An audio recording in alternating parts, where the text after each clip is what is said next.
अस्सलाम वालेकुम नाज़रीन, इमरान याकूब खान साहब और ज़फ़र हिलाली साहब के साथ मैं हूं Samina Pasha. Program view point में आपको खुशामदीद कहती हूँ। नाज़रीन, उस्मान बुज़दार साहब वज़ीर आला पंजाब के लिए वज़ीर आज़म इमरान खान इतना सपोर्ट कर चुके हैं कि अब उन्हें बगैर किसी बड़ी वजह के साइड पर करना शायद उनके लिए बहुत मुश्किल होता, और इसीलिए उनके करीबी ज़रा ये खबरें देते हैं कि ता वक्ते के उस्मान बुज़दार पर कोई करप्शन साबित ना हो जाए, इमरान खान साहब शायद उन्हें रिमूव नहीं करेंगे। और उसके बाद हमने ये भी देखा कि नैब में उनकी पेशी हो गई। क्या ये उसी का पेश खैमा है? दूसरी जानिब एक और अहम पेशी हुई मरियम नवाज की, जिसके बारे में आज शेख रशीद साहब ये भी कहते हैं कि इसकी वजह से उल्टा PMLN को नुकसान होगा। क्या होने जा रहा है? क्या वाकई मरियम दोबारा से मुतहरिक होने जा रही है? कुछ सियासी सूरत हाल, नैब की पेशियों से मुतालिक बातचीत करेंगे। थोड़ा आगे बढ़ेंगे तो इस हवाले से भी बात करेंगे कि एक अहम मुआहदा हुआ है UAE और इसराइल के दरमियान, जिसके बाद से मुख्तलिफ ममालिक का सख्त रिएक्शन भी सामने आया है और लोग ये जानना चाहते हैं कि पाकिस्तान इस मामले पर कहाँ खड़ा है। इसको डिस्कस करेंगे अच्छे तफसील के साथ। और थोड़ा आगे बढ़ेंगे तो एक और अहम खबर जो सामने से गुजरी है उस पर बात होगी कि हुकूमत ने बिजली के कारखानों के साथ एक नया मुआहदा तरतीब देने का फैसला किया, जिस पर दोनों का इत्तेफाक राय भी हो चुका है। तो क्या इससे आवाम को सस्ती बिजली मिलेगी? जानने की कोशिश करेंगे आज ही के प्रोग्राम में। आप सबको खुशामदीद कहती हूँ। पहले इमरान साहब, आपकी तरफ आते हुए बड़ी अहम पेशियाँ हुई हैं आज नैब में, आज नहीं मतलब इस हफ्ते में, और एक तो काफ़ी हंगामा राई वाली पेशी थी, वो भी आपने देखी। मैं उसी पर आपसे पहले सवाल करना चाह रही हूँ। मरियम की पेशी और समाअत भी ना हुई, पथराव हुआ, जो कुछ भी हुआ, एक री एंट्री है मरियम की सियासत में, एक छोटा ट्रेलर है, या अब बाकायदा वो चलती रहेगी, फुल टाइम सियासत करेंगी, या वही पार्ट टाइम के लिए बस आके उन्होंने एक बड़ी गरजदार प्रेस कॉन्फ्रेंस की एंड दैट्स इट?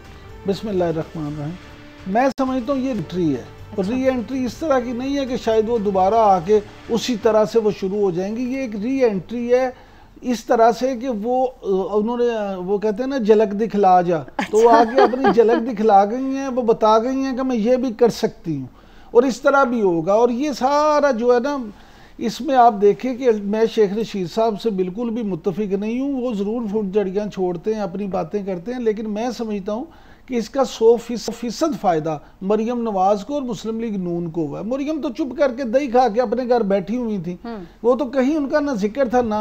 आप दोबारा एक ऐसा माहौल पैदा कर दिया, आपने उनको बुलाया, ये मामला सारा हुआ कि जिससे वो फिर मेन स्ट्रीम मीडिया देख लें अब कहाँ है, हर जगह पे आप देखें मरियम नवाज, वो TV चैनल्स जो मरियम नवाज को दिखाना, या खुद साख्ता एक सेंसर था या जो भी था, सारी चीज़ें। लेकिन उस दिन मरियम नवाज ने जो प्रेस कॉन्फ्रेंस की, वो भी एक प्रॉपर तकरीर थी उनकी, वो सिर्फ प्रेस कॉन्फ्रेंस नहीं थी।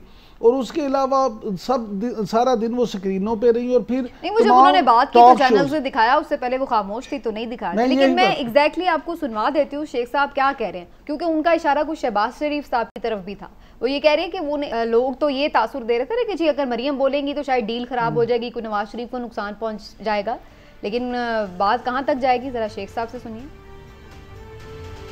मरियम साहबा ने पथराव वाला जुलूस निकाला है। एक्चुअली वो खुद नाअहल हो चुकी हैं, वो चाहती हैं शहबाज क्यों इस तरह अहल फिर रहा है अभी तक। आज नवाज शरीफ जहाँ है वो मरियम की वजह से है, और अब शहबाज शरीफ को जहाँ पहुँचाना चाहती हैं वो मरियम पहुँचाना चाहती है। कहाँ पहुँचाना चाहती हैं? अच्छा, मैं इस बात पे भी शेख साहब से एग्री नहीं करता, बड़ी माजरत के साथ।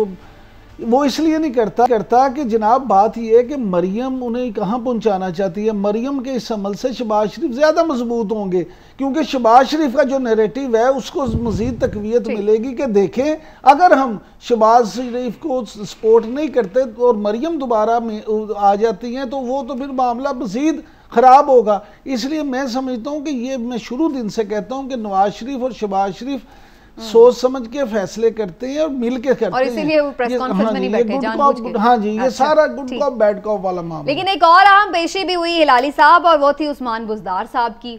अब ये बात भी समझ में नहीं आ रही कि बुज़दार साहब इतने फेवरेट हैं वज़ीर आज़म इमरान खान साहब के, तो फिर ये हुआ क्या, नैब ने उन्हें बुला लिया, क्या नैब के जरिए से उन्हें कहीं और तो नहीं भेजने की तैयारी हो रही हिलाली साहब? देखिए, आपको याद होगा कि मैं कह रहा था 1-2 हफ्ते पहले कि इसका वक्त आ गया है और बुज़दार हैज़ टू गो। अब लोग कह रहे हैं, अब अपोजिशन कह रहा था कि नैब न्याजी गठजोड़ है, नैब न्याजी जो हैं वो एक एक मिले हुए हैं। तो अगर वो मिले हुए हैं तो आप मुझे बताएं कि क्यों नैब बुज़दार नियाज़ी के फेवरेट आदमी को क्यों इतना वो ये कर रहे हैं, तंग कर रहे हैं। उसके ख़िलाफ़ आज जो उन्होंने उसको हर चीज़ के बारे में इंफॉर्मेशन मांगा है, और मेरे ख़्याल में that driving him to resignation. तो अगर ये है तो मैंने किसी से पूछा, मैंने कहा यार इसका फिर क्या एक्सप्लेनेशन है। तो in this land of intrigues उसने कहा कि भाई ये तो सीधी सादी बात है, इमरान खान चाहता है कि बुज़दार जाए, मगर ऐसे नहीं कि वो उसको कहे कि तुम जाओ, ऐसा नहीं कि ऐसा लगे कि वो गलत कह रहा था कि ये he did not think him trustworthy. वो कह रहे हैं ये खुद ही चले जाए तो अच्छा है, और नैब इतना तगड़ा केस इसके खिलाफ ला रहा है कि इसको जाना पड़ेगा। तो फिर वो सबको कहेगा कि यार मैं क्या करूं, मैंने तो ठीक है error in judgement. Imran Khan साहब को सेफ एग्जिट मिल रहा है इसमें, प्राइम मिनिस्टर को सेफ एग्जिट मिल रहा है इस केस से। बिल्कुल, वो कहेंगे कि एक और यू टर्न नहीं हुआ और ये और वो। तो देखिए बात असल ये है कि अगर इसको कुछ हो गया और होने वाला है, मेरे ख्याल में इमरान खान साहब can not escape the responsibility, terrible lapse of judgement अगर हुआ तो।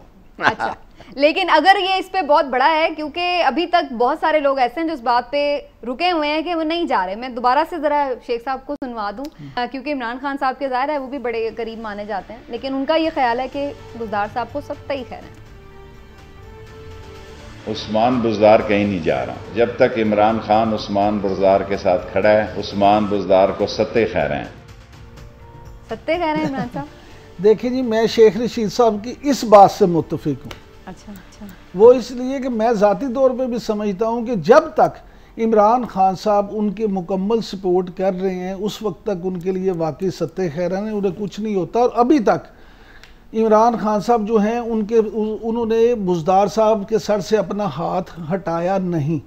ये मैं सिर्फ तज़िया नहीं कर रहा, मेरी ये जो इन्फॉर्मेशन है, और प्राइम मिनिस्टर हाउस में जो हमारे वाकफ़ान हाल हैं, मैं उनकी ज़ुबानी आपको सुना रहा हूँ कि अभी तक इस वक्त तक इमरान खान की मुकम्मल सपोर्ट उस्मान बुज़दार को हासिल है। और उस्मान बुज़दार को जो है ना, वो इस वक्त भी इमरान खान ज़ाती तौर पे ये समझते हैं कि उन्होंने कोई करप्शन नहीं की। अगर इमरान खान साहब 1% भी ये समझते कि वो उस्मान बुज़दार किसी करप्शन में इन्वॉल्व हो सकते हैं, तो फिर वो जहांगीर तरीन या अलीम खान या दूसरे जो लोग थे उनकी तरह फौरन उनसे पीछे हट जाते और कहते हैं कि जनाब आप रिजाइन करें, आप जब तक। लेकिन इस वक्त तक आपका मकसद ये है जी। नहीं देखिए इमरान साहब, आप क्या कह रहे हैं? आप ये कह रहे हैं कि प्राइम मिनिस्टर का फेवरेट आदमी चीफ मिनिस्टर पंजाब, बड़े अहम, इससे क्या अहम ओहदा हो सकता है एक्सेप्ट फॉर प्राइम मिनिस्टर,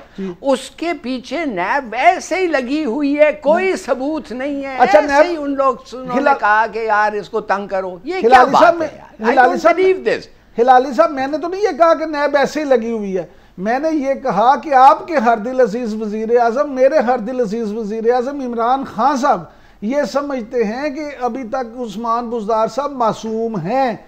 मैंने तो इमरान खान साहब ने कहा। अब आ जाते हैं नैब की तरफ, जो हिलाली साहब ने कहा।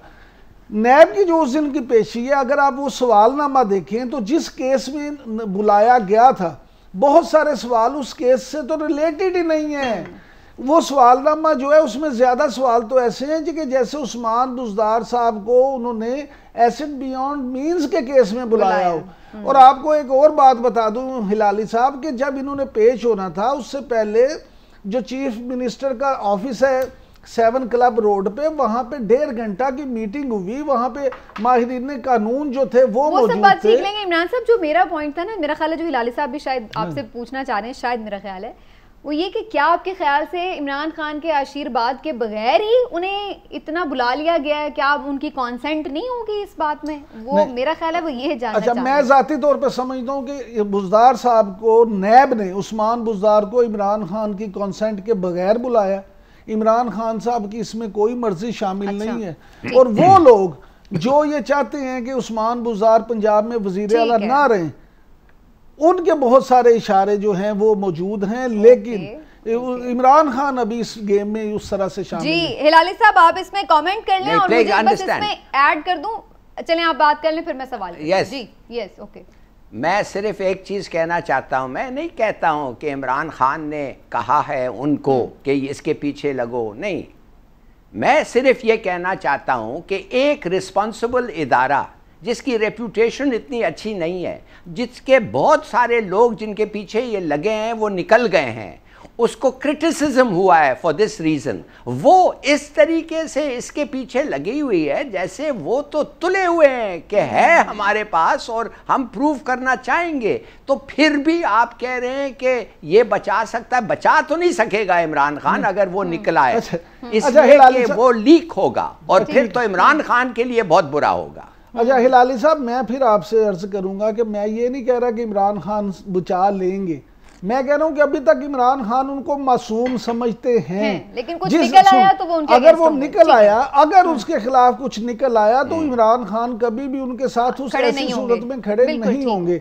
लेकिन हमारे जो जराए, हमारे जो वाकफान हाल नैब के अंदर हैं, उनके मुताबिक उनके पास उस्मान बुज़दार साहब के खिलाफ ऐसी चीजें मौजूद हैं जिनकी बिना पे ये जरूर इमरान खान साहब इस बात पे मजबूर हो सकते हैं। ऑल राइट, ठीक है, मुझे ब्रेक की तरफ भी जाना, लेकिन लास्ट क्वेश्चन हिलाली साहब आपसे जरूर करना चाहूंगी मैं, थोड़ा इसको वाइंड अप भी कर देते हैं इसी में, कि आप समझते हैं कि एक जाने बुज़दार साहब का यूं लड़खड़ाना, दूसरी जाने PMLN का इस तरह से मुतहरिक हो जाना, आपको लग रहा है कि कोई पंजाब में फिर आगे तब्दीली बन सकती है इस सारे सिलसिले में? नहीं, it all depends on Buzdar. अगर बुज़दार को जाना पड़ा तो फिर बहुत सारी चीज़ें हो सकते हैं।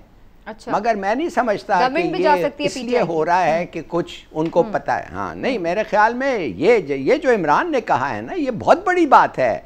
बात असल ये है कि अगर एक इदारा इतना तगड़ा केस इसके खिलाफ है तो क्या वजह है कि इमरान खान ने उस इदारे को नहीं कहा मुझे बताओ एविडेंस क्या है कि जिसके पीछे तुम इसको लगे हुए हो। राइट, अगर if it is not improper तो फिर इमरान खान साहब के पास भी ऑप्शन नहीं होगा। बिल्कुल ठीक, बिल्कुल ठीक है। चलें जी, आप लोगों का पॉइंट ऑफ व्यू इस पे आ गया, देखते हैं आने वाले दिनों में क्या सिचुएशन है, क्या नया केसेस का अंजाम भी पहले वाले केसेस की तरह होगा या फिर कुछ वाकई इस दफा प्रूव हो पाएगा, देखना है जी आने वाले दिनों में। एक ब्रेक लेते हैं, ब्रेक से वापस आते हैं। बहुत इंपॉर्टेंट इशू है जनाब, UAE का इसराइल से मुआहदा हो गया जिस पर हमें मुख्तलिफ आरा देखने को मिल रही हैं। पाकिस्तान कहाँ खड़ा है इस सारी सिचुएशन में, बात होगी एक ब्रेक के बाद। हमारे साथ रहिए।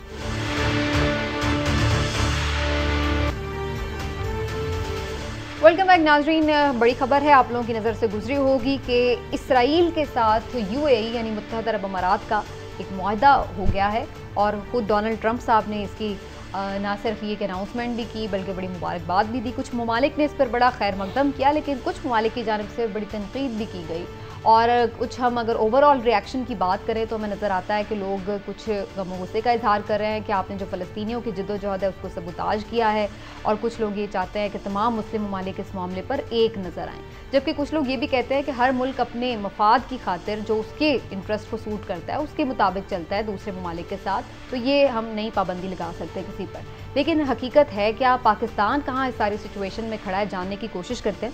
लेकिन बेशतर इसके कि मैं सवाल लेकर चलूँ हिलाली साहब और इमरान साहब की तरफ, मैं आपको थोड़ा सा इस मुआहदे के बारे में कुछ बताना चाह रही हूँ कि आखिर इस मुआहदे में है क्या।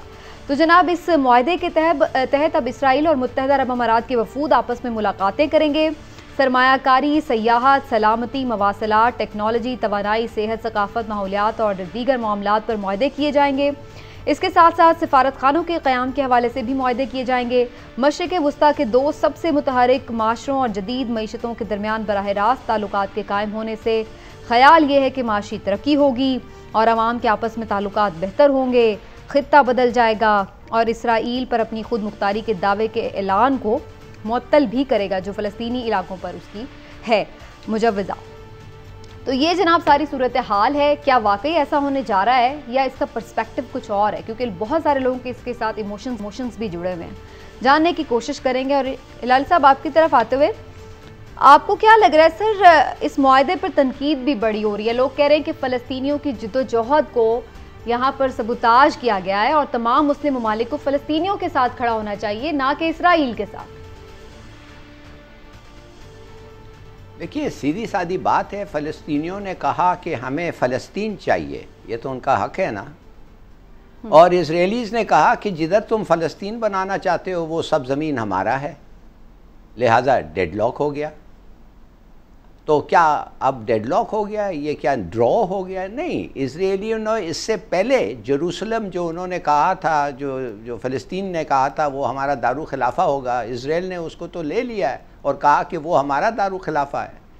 और साथ साथ उन्होंने कल अनाउंसमेंट नेतन्याहू ने ये किया कि हाँ, हम फ़िलहाल अपने क्लेम सस्पेंड कर रहे हैं, मगर इसका मतलब ये नहीं है कि हम ये क्लेम्स फिर रीअसर्ट नहीं करेंगे, बिल्कुल हम करेंगे। तो देखिए क्या हुआ, कौन जीता है कौन हारा है।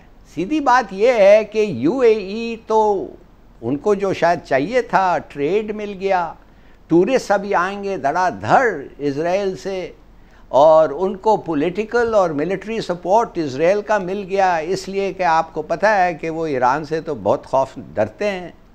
तो और उनके साथ स्ट्रेट्स ऑफ हॉर्मोज़ में अगर ज़रूरत पड़े इजराइल और अमेरिका खड़ा होगा उनके साथ, तो मेरे ख़्याल में कि और इजराइल को क्या मिला है, इजराइल तो सिर्फ एक चीज़ चाहता है ना, जैसे अफीमची अफीम चाहता है, वो है रिकग्निशन, वो उनको अरब रिकग्निशन मिल गया है।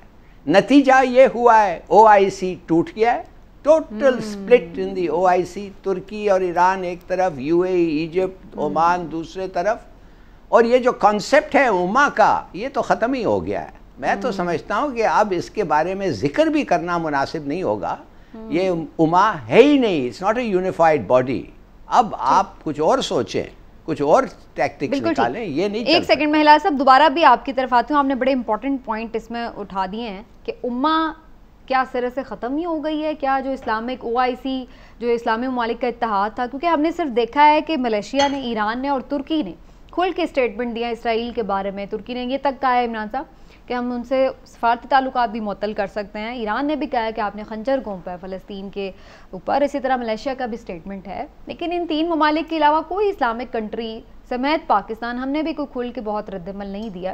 हालांकि हमारी तो हमेशा एक ये कैंपेन हमने देखी है कि चलती है मुख्तलिफ तंजीमों की जानिब से, सियासी जमातों की। तो आप समझते हैं कि ये इस मामले पर सब कोई मसलहत का शिकार हो गए? मैं तो इससे भी आगे समझता हूँ।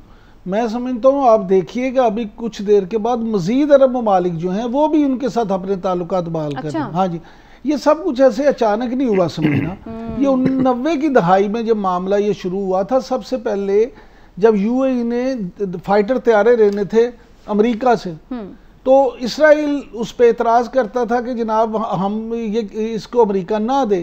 तो बैकडोर चैनल से UAE ने उस वक्त इसराइल के साथ राब्ते किए और उनको कहा कि जनाब आप इस पर एतराज़ ना करें ताकि हमें ये फाइटर तैयारे चाहिए। ये राब्ते पहली दफ़ा तब शुरू हुए। उसके बाद वहाँ पे 90 की दहाई में ही Emirates Centre for Strategic Studies बनाया गया। उसमें फिर ये आना जाना शुरू हुआ। और आपको ये मैं बता दूं, जो ये बातें होती थी ना कि सीक्रेट तैयारे आए और वो आए, वो असल में इसराइल से ही लोग आते थे। लेकिन फिर वहाँ पे 2012 में तो पहली बार ऑफिशियली उनकी जो इसराइल की स्पोर्ट्स मिनिस्टर थी वो आई, और उसके बाद उनके कम्युनिकेशन के मिनिस्टर आए, फिर उनके फॉरेन मिनिस्टर आए। तो ये चीज़ें चल रही थी, इसलिए ये अचानक से सब कुछ नहीं हुआ। और वैसे भी हम देख रहे हैं कि कुछ अरब ममालिक तो इंडिया के साथ भी, इसराइल के साथ भी, इसराइल के साथ तो बैकडोर चल रहा था, लेकिन इंडिया के साथ तो बड़ा ओपनली हमने देखा। UAE ने, आपने याद होगा पिछले साल उनको अपना हायर सिविल अवार्ड भी दिया था। 2018 से मैं बता रहा हूँ कि मिनिस्टर आना शुरू हो गए ना, तो ये चीज़ें हो रही थी। देखना ये अभी ये कि मैं आपको जैसे कह रहा हूँ कि मजीद अरब ममालिक भी करेंगे। अब इस पे दो चीज़ें हैं। तुर्की ने तो बड़े वाजे तौर पे ये कह दिया कि जी ये मुनाफिकाना, उन्होंने तो बड़ा सख्त, उन्होंने कहा जी अरब अमारात का ये रवैया मुनाफिकाना है और ये इस तरह से नहीं होना चाहिए। लेकिन बात ये है, वो ये कहते हैं कि जनाब हमारा ये इसमें फ़ायदा है। अब जो अभी हिलाली साहब बात कर रहे थे कि उन्होंने अभी कुछ चीज़ें कहा है कि जी हम आबादकारी नहीं करेंगे तो ये करेंगे, लेकिन आप ये देखें कि 6 लाख लोग तो पहले वहाँ बस चुके हैं कि तो वो उनको हटाएंगे तो नहीं। बिल्कुल ठीक। नेतन्याहू को सबसे ज्यादा सपोर्ट तो उन लोगों की है। तो ये आप माने इस बात को कि ये, मैं तो जाती तौर पे ये समझता हूँ कि ये जो मुआहदा है ये इसराइल के फ़लस्तीन पे कब्जे को वाकई मान लेने के, लीगलाइज कर लेने के बता। हिलाली साहब, आपको लगता है कि कोई नया फिर अब मुस्लिम ब्लॉक बनने जा रहा है जिसमें तुर्की, मलेशिया, ईरान और क्या पता क्या पाकिस्तान में इंडिपेंडेंटली शामिल हो सकता है? जी हाँ, बिल्कुल हो सकता है। इसलिए कि देखिए ये असूलों की बात आ गई है। ये बात नहीं है कि हम फ़लस्तीनियों को सपोर्ट करते कि नहीं है, मगर करते हैं या नहीं करते हैं। फ़लस्तीन उनका हक है और ये कोई उनका हक ले नहीं सकता। और आप कैसे हम किसी यूएई को मिसाल के तौर पे कह सकते हैं कि भाई हमारे को कश्मीर पे सपोर्ट करो, अगर वो फ़लस्तीन पे अपने लोगों को नहीं सपोर्ट करता, अगर अरब्स को फ़लस्तीन पे नहीं सपोर्ट करता है तो हमें कश्मीर पे वो कैसे सपोर्ट करेगा? सवाल ही नहीं पैदा होता है। और तीसरी बात यह है कि इजराइल को समझना चाहिए, अगर वो रिकग्निशन चाहता है अपने लिए तो वो उनको लाजमी है कि वो रिकग्निशन देना है उनके लिए जो वो खुद चाहते हैं अपने लिए, नेमली फ़लस्तीन। तो मेरे ख्याल में ये इतने solid principles of international law और मोरालिटी इसमें हैं कि सवाल ही नहीं पैदा होता कि हम अपना पोजीशन चेंज करें। नहीं करना चाहिए, it would be against principles. लेकिन हिलाली साहब, ये भी तो लोग कह रहे हैं ना कि हमारे भी तो बहुत सारे इंटरेस्ट हैं खलीजी ममालिक में, जो दीगर भी और भी जो बाकी खलीजी ममालिक हैं उनके साथ, और हम उनकी नाराज़ी मोल नहीं ले सकते। कोई थोड़ा बहुत भी हम करते हैं, कोई ऊंच नीच उनकी मर्जी के खिलाफ, तो हमें उसका भुगतना भी पड़ता है मामला। फिर तो हम इतने इंडिपेंडेंट तो अभी हैं नहीं माशी तौर पे। कुछ नहीं कह रहे हैं भाई, हम तो उनके साथ डिसएग्री कर रहे हैं एक मामले पे, फ़लस्तीन के मामले पे। हम उनके खिलाफ और तो कुछ नहीं कर रहे हैं। हम कह रहे हैं भाई इधर हम डिसएग्रीमेंट है। आपको याद होगा उन्होंने कहा आओ हमारे साथ जंग लड़ो यमन में, हमने कहा नो थैंक यू। इसका मतलब तो ये नहीं है कि हम उनके दुश्मन हो गए।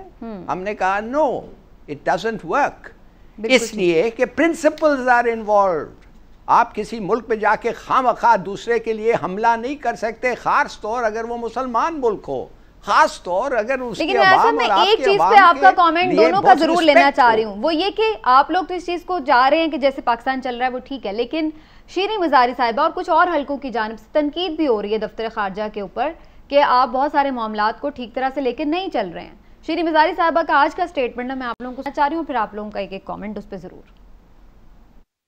इतने पुराने तौर तरीकों पे जो ऑफिशियल डिप्लोमेसी है वो चलती है कि हम अपने प्राइम मिनिस्टर का भी मैसेज उस ताकत से, उस स्ट्रेंथ से नहीं आगे लेके चल सके जैसे हमें चलना चाहिए था। हम इतने स्टार्च अपने कपड़ों में, 3 पीस सूट्स या कलफ लगी हुई शलवार कमीजों में अपने फॉरेन मिनिस्टर से फोन कर देगा, बात कर लेगा, या जाके कोई इंटरनेशनल फोरम पे बात कर लेगा, and we think that's enough. तो इमरान साहब वो तो तनकीद कर रही हैं, बात तो वो स्पेसिफिकली मसला कश्मीर के हवाले से कर रही थी, लेकिन और भी बहुत सारी चीज़ें जो आजकल हम सुन रहे हैं कि लोग नहीं उस तरह से कुछ सेटिस्फाइड हो रहे जो पाकिस्तान की इस वक्त फॉरेन पॉलिसी चल रही है मुख्तलिफ दोस्त ममालिक को लेकर के। आपका क्या कमेंट है? मेरा कमेंट ये है कि वो बात सिर्फ और सिर्फ शाह महमूद कुरैशी साहब को कर रही थी। हाँ जी, शीरीन मज़ारी जो बात कर रही थी उनका कोई और मकसद नहीं था, उनको वो शाह महमूद कुरैशी पे तनकीद कर रही थी। देखें बात ये है कि यहाँ पे 2-3 चीज़ें होती हैं शुरू से, ज़रूरी नहीं होता ये जो फॉरेन पॉलिसी होती है इसमें इख्तलाफात होते हैं। बाज़ औक़ात हुकूमत और इस्टेब्लिशमेंट के भी मुख्तलिफ मौक़िफ़ होते हैं, बाज़ औक़ात हुकूमत में भी मुख्तलिफ मौक़िफ़ होते हैं, लेकिन अल्टीमेटली वो कहना ये चाह रही थी कि शायद वज़ीर ख़ारजा जो हैं वो पूरी तरह से जो प्राइम मिनिस्टर कहते हैं उसको भी उस तरह से आगे जाके प्रोपेगेट नहीं कर सकते, कन्वे नहीं कर पाते, या इस तरह की बात है। लेकिन मैं समझता हूँ कि इन मामलात पे अगर हों भी ऐसे मामलात तो वज़ीर आज़म की टीम को चाहिए कि वज़ीर आज़म साहब खुद बैठ के इनको अच्छे तरीके से रिजॉल्व कर लें। हिलाल साहब, आपका क्या ख्याल है कि आपको लगता है कि वज़ीर आज़म साहब कुछ और करना चाह रहे हैं और उनकी जो फॉरेन टीम है फॉरेन मिनिस्ट्री की वो कुछ और डायरेक्शंस में चलती है, और पाकिस्तान को फिर करना क्या चाहिए? अपना इंटरेस्ट देखे या फिर दोस्त ममालिक के हवाले से देखे, रूल्स की उसूल की बात करे, या फिर ये देखे कि हमारे माशी प्रॉब्लम्स हमें सर उठा के जीने देंगे या नहीं? ये कमाल की बात कर रहे हैं आप लोग। आप तो कहती हैं कि उसूलों पे has nothing to do with it, बस इंटरेस्ट काफ़ी है, भाड़ में जाए उसूल प्रिंसिपल। क्या बात कर रहे हैं ये? शलवार कमीज ये कलक लग के जब लुंगी में चले जाएं, उसूल नहीं बदल सकते आप, वो जो भी आप कपड़े पहन के जाएं। Remember that there are certain rights, they are inherent, they are inalienable, उससे आप निकल नहीं सकते। बेशक आपको नुकसान हो और बर्दाश्त करो वो नुकसान, उसके लिए आप मुझे बताएं क्या आप प्राइवेट लाइफ में क्या करते हैं? आप देखते हैं कि एक आदमी किसी को मार रहा है और आप जाके इंटरप्ट कर रहे हैं तो आप शुक्र करते हो मुझे भी मार पड़ेगा तो इसको बेचारे को कत्ल भी कर दिया तो मैं नहीं देखना चाहता। Is this the way to act? ये कोई मुल्क है? मैं नहीं समझता इमरान खान ऐसी चीजें करता है। मैं नहीं समझता कि शाह महमूद कुरैशी ने ये स्टेटमेंट जो दिया था बड़ा ठीक स्टेटमेंट था, और ये बिल्कुल, और यही नतीजा यही होगा। To try OIC, to try उमा तो है ही नहीं, नथिंग। बिल्कुल सही स्टेटमेंट दिया था, दाद दे रहा हूं मैं उसको, and I think he had the prime minister support. ठीक है, चले जी, लाली साहब का ये मौक़िफ़ है कि सही चल रहा है मामला में, बात चीज़ों पर स्टैंड लेना पड़ता है, भले हमें उसकी कीमत भी चुकाना पड़े। नाज़रीन, इसी पॉइंट पर एक ब्रेक लेते हैं, ब्रेक से वापस आएंगे तो एक बड़ी खबर है कि जनाब बिजली बहुत महंगी है, लोग इस पर परेशान होते हैं, लेकिन हुकूमत ये कहती थी कि जी पिछली हुकूमतें 15-15 साल के मुआहदे ऐसे कर गई हैं महंगी बिजली के कि हम फंसे हुए हैं। अब तय ये पाया है उनके साथ, कारखानों के साथ, बिजली के IPPs के साथ, कि कुछ रीनिगोशिएट कर लिया जाए मुआहदों को। क्या ऐसा होने से बिजली सस्ती मिलेगी? आपको बताएंगे एक ब्रेक के बाद, हमारे साथ रहिएगा।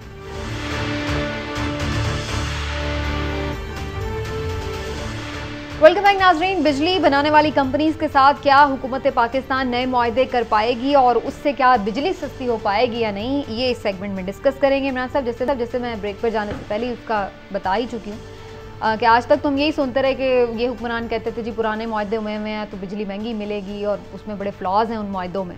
तो अब अगर ये रीनिगोशिएट होते हैं तो कोई आपको उम्मीद लगती है आवाम के लिए खुशखबरी कि कुछ सस्ती हो जाएगी बिजली? देखिए, अभी मुआहदे की तफसीलात उस तरह से सामने तो नहीं आई, लेकिन ज़राए के हवाले से जो चीज़ें सामने आ रही हैं ना, अगर उस पर आप गौर करें तो मुझे वो मीर का एक शेर याद आता है कि मीर भी क्या सादा हैं कि बीमार हुए जिसके सबब उसी अतार के लोंडे से दवा लेते हैं। हाय। वो इस तरह से कि देखें, यहाँ तो इमरान खान साहब, हमारे वज़ीर आज़म इमरान खान वाकई बड़े मासूम हैं, जैसे मैं आपसे कहता हूँ, या फिर जानबूझ के ऐसी बातें करते हैं। देखें, उस राय के मुताबिक जो चीज़ें सामने आ रही हैं ना, जो इमरान खान साहब ने कौम को मुबारकबाद दी है कि जी बिजली सस्ती मिलेगी, क्योंकि डॉलर इंडक्शन को ख़त्म कर दिया गया। अब उन्होंने कहा कि ये इदारे इस वजह से 104 अरब रुपए हुकूमत को वापस देंगे। बड़ी अच्छी बात है, हुकूमत को 104 अरब रुपए मिलेंगे, लेकिन उन्होंने ये नहीं बताया कि कैपेसिटी चार्जेस के मद में जो सालाना 6 खरब रुपए, सालाना 6 खरब रुपए हिलाली साहब जो कैपेसिटी चार्जेस की मद में दिए जाते हैं, उनका क्या बनेगा? यानी 104 अरब रुपए अगर वो दे भी दें तो उससे कई गुना ज्यादा वो ले जाएंगे। यानी उनका तो कहते हैं कि पांचों घी में और सर कढ़ाई में, ठीक है, उन्हें कोई नुकसान नहीं, उन्हें कोई नुकसान नहीं है, क्योंकि ये जो 6 खरब रुपए है ये तो हम आम आवाम को, सार्फिन को अदा करने पड़ेंगे ना, हुकूमत ने कहाँ से देने हैं? तो बिजली सस्ती नहीं होगी, इसलिए आप ये कह रहे हैं? नहीं, मैं ये कह रहा हूँ कि बिजली सस्ती होगी, लेकिन ये मुआहदे जो है ना उस तरह से नहीं है। ठीक है, ना इतना ज्यादा फर्क पड़ेगा, बहुत ज्यादा नहीं फर्क, बहुत ज्यादा फर्क नहीं पड़ेगा। हिलाली साहब, आपका क्या पॉइंट ऑफ व्यू है इन मुआहदों के हवाले से? क्या कोई खुशखबरी है इसमें या अभी भी अवाम मायूस ही बैठे? देखिए, पहले चीज़ तो मैं कह दूं कि मेरे ख्याल में ये पाकिस्तान की तारीख में एक बहुत बड़ा फ्रॉड है, ये जो IPPs है। अच्छा। हर IPP मैं रिपीट करके कहता हूं ओवर इन्वॉइसिंग किया है। कितना ओवर इन्वॉइसिंग किया है? 100% ओवर इन्वॉइसिंग किया है। ठीक। उसका रिजल्ट क्या है कि इनको, आपको पता है मुनाफा क्या मिल रहा है इनके इन्वेस्टमेंट पे? 34 और 57%, 56-57% और 34। कभी सुना है आपने ऐसे मुनाफे? और ये जो ओनर है, इनके जो मालिकान हैं, ये 2-3 साल में, 2002 से 2-3 साल में कमा लिया है इन्होंने जितना उन्होंने इन्वेस्ट किया है, और झूठ किया है कि कितना हमने इन्वेस्ट किया है, डबल ओवर इन्वॉइसिंग करके इन्वेस्ट किया है। इसके माने दिया है 1 करोड़, कहा है 2 करोड़, और 34 और 57% ले रहे हैं 2 करोड़ का। दूसरी बात यह है कि मुझे आज एक एक्सपर्ट ने कहा है कि कम से कम 175 से 200 मिलियन डॉलर इन्होंने बना के बाहर रखा हुआ है, ये IPPs के जो ओनर्स हैं। अच्छा। और अब गवर्नमेंट जाके अपनी प्रॉफिट को रिड्यूस किया है, अपना मुनाफा को रिड्यूस किया 12% को फी डॉलर। अगर आप डॉलर इन्वेस्टर हैं तो 12%, और अगर आप रुपी इन्वेस्टर हैं तो 17%। खुदा के बंदे, मुझे बताओ किधर है ये रेट्स 12 और 17? हमारे से तो आप 4% नहीं देते हैं, 5% देते हैं, शायद 5-6% देते हैं। आप जाके देखें, कहें उनको कि ये लो मेरा रुपया, मैं इन्वेस्ट करना चाहता हूँ, कहते हैं ये लो 5-6% नहीं तो पता दो, और ये 12 और इतने। एक दूसरी बात ये है कि मैं जानना चाहता हूँ जब आपको पता है कि इन्होंने ओवर इनवाइसिंग की है, जब आपको हर चीज़ पता है इनके बारे में, कौन किया, कितने किया, इनको आपने पकड़ा क्यों नहीं भाई? इनको आपने ECL पे डाल के इंटेरोगेट क्यों नहीं किया? और अगर आप इनको इंटेरोगेट करते और इनको फाइन करते, आप आप डर गए। मैं आपको बताऊं, अच्छा डर गए। डर किस चीज़ के गए हैं? आप डर गए हैं कि अगर आपने ये ऐसी हरकत की इनके साथ तो कोई दूसरा इन्वेस्टर नहीं आएगा। लेकिन सर वो उन्होंने कोई गन अदर पॉइंट तो नहीं किए ना, ये तो जब चोरी को आप पकड़ेंगे, नहीं, लिसन टू मी, तो वो लिसन टू मी, उसको लिसन लेके टू मी, चलती है। Listen to me, listen to me. जब आप चोरी पकड़ेंगे, इन अदर वर्ड्स, इसका मतलब है कि चोर नहीं आएंगे तो आप डिसअपॉइंटेड हैं। क्या बात हो रही है भाई? I don't understand. Imran Khan साहब, डोंट बी फ्राइटन्ड। इनसे आप पीछे ना हटें, पकड़े इनको। अच्छी बात है अगर नहीं आए इन्वेस्टर जो चोर हैं, बड़ी अच्छी बात है, कोई फिक्र नहीं करें आप। हम नहीं चाहते चोर इन्वेस्टर्स इन दिस कंट्री। बस लास्ट मिनट है, मैं इमरान साहब से ये बात पूछ रही हूँ। इमरान साहब, ये तो गवर्नमेंट ने मुआहदे किए हुए, गवर्नमेंट ऑफ पाकिस्तान ने, और हर उसको लेके चलेगी। असल में अलमिया ये है कि 94 में पहली दफा ये हुआ था, और फिर 2002 में ये असल में जो उस वक्त की हुकूमतों ने ये मुआहदे किए थे, वो किए किकबैक्स और इस तरह की चीजें लेके थे। प्रॉब्लम तो यही होती है कि जब लुटेरा लुटेरे के साथ मिल जाए, जब चोर चौकीदार के साथ मिल जाए, तो फिर कौम का क्या हाल होगा। उन्होंने जब ये मुआहदे किए उस वक्त इन चीजों का ख्याल ही नहीं रखा। अब भुगत हम रहे हैं, और अब भी मैं समझता हूं, मैं इलाली साहब की इस बात से 100% मुत्तफिक हूं कि ताकतवर जो माफिया पावर सेक्टर का, हुकूमत ने उसके सामने घुटने टेक दिए। जिस तरह से मुआहदे किए जाने चाहिए, पहले तो अपने लोगों को पकड़ना पड़ेगा ना जिन्होंने मुआहदे किए। बात ये नहीं है, बात ये है कि जो अगर आप रीनिगोशिएट कर रहे हैं, फिर प्रॉपर करें, पूरी तरह से करें। आधा तितर आधा बटेर वाला मामला ना करें। हर चीज को दरमियान में क्यों छोड़ते हैं? भाई भागते हैं तो भाग जाएं, एक दफा के लिए मामले को हल कर लें। और अगर स्टैंड लेना तो फिर पूरा स्टैंड लेना पड़ेगा, फिर ही कोई बात बनेगी और तक रिलीफ भी पहुंचेगा। नाज़रीन, हमारे प्रोग्राम का वक्त खत्म हो गया। अपना फीडबैक जरूर दीजिएगा। कल इंशाल्लाह आपसे फिर मुलाकात होगी। इजाजत दीजिए, अल्लाह हाफ़िज़।